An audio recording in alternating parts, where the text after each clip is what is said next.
Hi guys, welcome back again sa ating YouTube channel.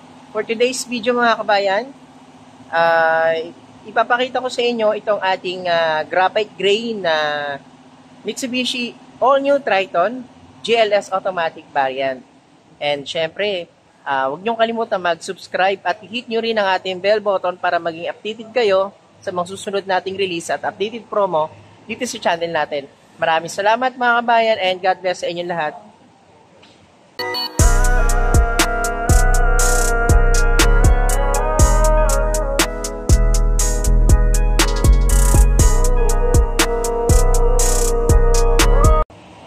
Good day mga kabayan, welcome back again sa ating YouTube channel.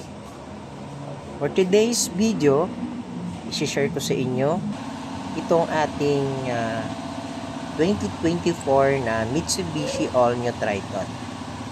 So, wala akong maisip kanina na i-video, nakita ko itong ating All-New Triton.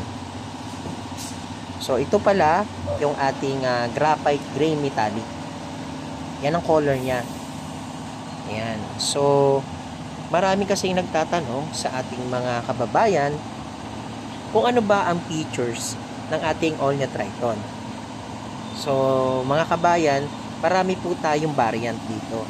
So, ito pong ipapakita ko sa inyo na video na to. Ito po ay 2024 All-New Triton GLS Automatic Transmission. Marami kasing mga kababayan natin noong time na wala pa po ito sa market dito sa Pilipinas at wala pa rin tayong display. So marami na po ang nagtatanong. And finally, nagkaroon na po tayo ng mga event dito sa Pilipinas at nakita na rin po ng iba na napakaganda daw po ng design ng ating All-New Triton. So ano-ano ba yung mga nabago dito sa ating All-New Triton? So, dito sa video natin na to, ipapakita ko sa inyo yung mga nabago at mga specs na meron itong ating All-New Triton. Unang-una sa lahat, mga kababayan, dito pa lang tayo sa kanyang engine bay. Kung mapapansin mo, napakaganda na ng kanyang design ng kanyang engine bay. So, yung makina niya mga kabayan, naka 2.4 liter siya, diesel, 6-speed automatic transmission with sport mode. Yan ang ating engine ng ating All-New Triton. So, talagang ang laki ng pinagbago ng ating makina. So, kung mapapansin nyo, yung kanyang maximum power is 183. Yan. Tapos yung kanyang RPM is 3,500. So, yung kanya namang hatak or tinatawag na Newton meter is 430. Yan. Tapos yung kanyang RPM naman is 2,250. So, ang laki ng pinagbago ng ating engine, ng ating All-New Triton. Kaya sulit na sulit yung mga mag-a-avail ng ating All-New Triton. Talagang nakikipagsabayan na siya sa mga competitors natin. Ayan. So, dito pa lang tayo sa kanyang exterior. So, iikot ko kayo dito sa ating unit na to na graphite gray metallic. Ito po yung ating GLS. Ayan. So, dito po, kung mapapansin nyo sa video na to, naka 360 camera na po itong ating All-New Triton. So, take note po GLS automatic two-wheel drive transmission po siya. Automatic transmission. Ayan. So, yung kanyang stepboard mga kabayan, di ba kita nyo siya, malapad yung kanyang stepboard. Yung access sa pagpasok sa loob, hindi kayo mabibitin kasi malapad yung kanyang stepboard. Ayan. So, ito pa ang isa sa pinakamaganda. So, meron tayong stylish roll bar dito sa GLS Automatic. Ayan. Napaka-sporty yung kanyang design. Hindi mo na kailangan magpakabit sa labas or bumili para malagyan lang siya ng roll bar. So, dito sa ating variant na GLS automatic, kasama na po iyan sa unit niya. Ganyan po kaganda ang ating all-new Triton GLS automatic. Tapos yan mga kabayan, yung kanyang design ng ating taillight. Naka T-shape po siya, LED. So, LED po yung kanyang taillight. At syempre, hindi mawawala yung ating emblem na Triton. 'Di ba? Napaka-luxurious. Pangalang pa lang talagang mabibihani ka na sa pag-avail ng ating Mitsubishi Triton. Ayan. Meron siyang reverse camera.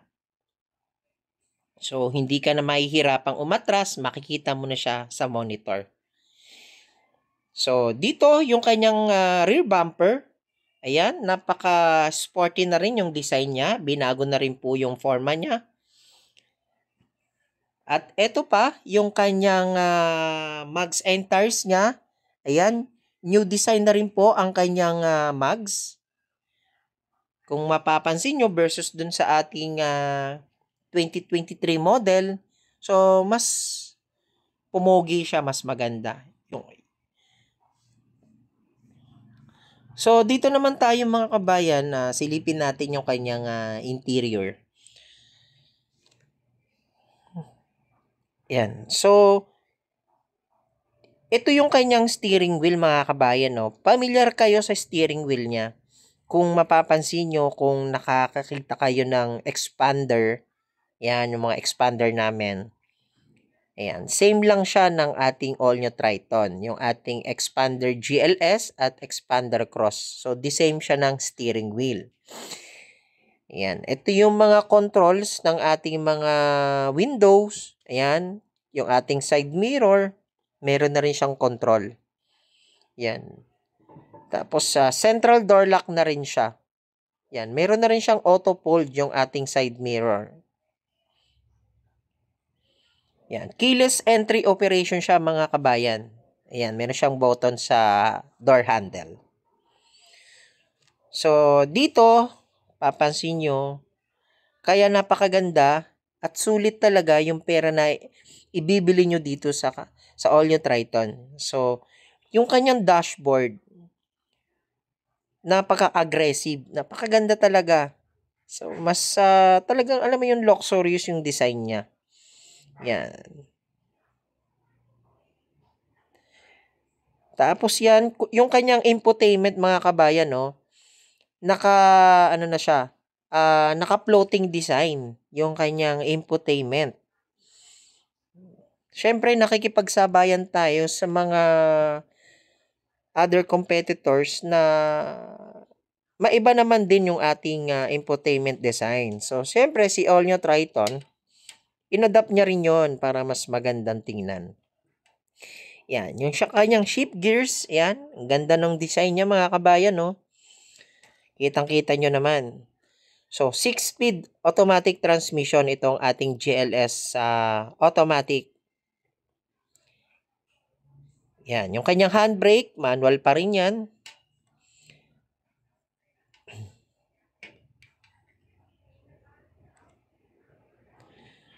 So, dito naman tayo sa kanyang ceiling. Meron siyang control. Ayan, meron siyang control dyan ng ating mga ilaw. Ayan, nasa taas na siya. So, dati kasi wala yung ating 2023 model. Yan mga kabayan, nakikita nyo naman po dito sa video natin. So, dito naman tayo sa kanyang second row. Kung mapapansin nyo siya, ayan, naka-plastic pa po yan kasi ito po yung galing sa planta na i-release po namin. Yan, kaya medyo madumi pa po yung ating unit kasi lilinisan po ito bago po namin siya i-release. So, pinapakita ko lang po sa video na to na ito po talaga yung unit namin na kapag kinuha sa planta, ganyan po siya, hindi pa po siya malinis. Yan, ito yung kanyang cluster meter, analog type pa rin siya. Yan. So, syempre, meron ding mga controls ng ating mga volume dito sa kanyang steering wheel. Ayan, meron ding cruise control, voice command. So, kasi naka-Android Auto and Apple CarPlay itong ating all-new Triton GLS automatic transmission. Ayan, yung kanyang SRS airbags. Ayan.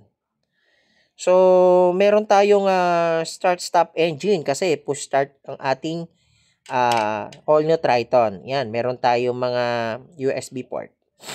Ayan, 'di ba mga kabayan, napakaganda ng ating floating design ng ating infotainment ng ating all-new Triton. So dito mga kabayan, kapag GLS po kasi, yung kanyang daytime running light is naka-LED na siya. Ayan, pati po yung kanyang headlight, naka-LED na po 'yan. So, dito po sa sunod kong video, ilalagay ko po doon yung ating GLX naman. Yan. Ano po yung pagkakaiba nilang dalawa.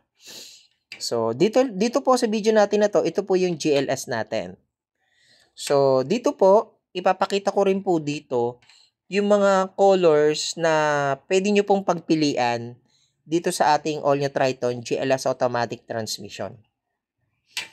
Yan. So, 'di ba mga kabayan, napakaganda, napaka-aggressive nung design ng ating all-new Triton GLS automatic transmission. And sa baba mga kabayan, andyan yung description. Makikita nyo dyan yung ating mga promotion, yung ating mga all-in down payment. So, ayan mga kabayan, wag na natin patagalin ito. Yung kanyang SRP, 1,582,000. At ito yung mga color na pwede nyong pagpilian. Meron tayong red solid, silver metallic, meron tayong graphite gray metallic, meron tayong jet black mica, ayan. At syempre, meron tayong diamond white. Yan yung mga color na pwede nyong pagpilian dito sa ating all-new Triton GLS automatic variant. So, ano pang hinihintay nyo mga kabayan? Mag-message na kayo para ma-process natin. And syempre, sa ating mga OFW seaman, welcome po. Mag-message lang po kayo sa akin.